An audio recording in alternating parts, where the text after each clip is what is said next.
Днес няма да работя от обичайният ми офис. Точно заради това ви взимам с мен до Иноватор, коворкинг пространство с страхотна атмосфера. Трябва да измисля само как да се придвижа до там.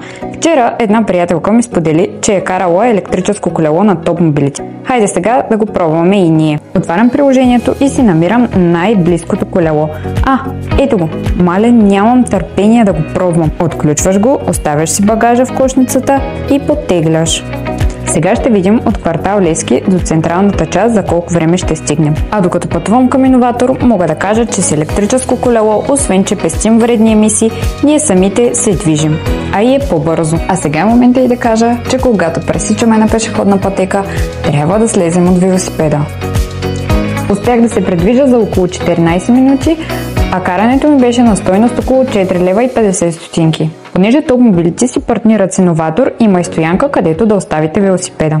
Иноватор е коворкинг пространство, където можеш да си вършиш отново работните ангажименти, но в по-различна атмосфера. Идеалният вариант да разнообразите ежедневната офис среда или хоум офиса. А в съседното помещение има и кафене.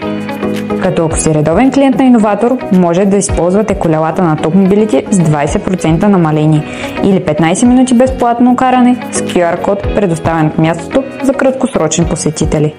Аз свърших моите работни ангажименти и вече е време за почивка. Topmobility, когато работата и движението вървят ръка за ръка.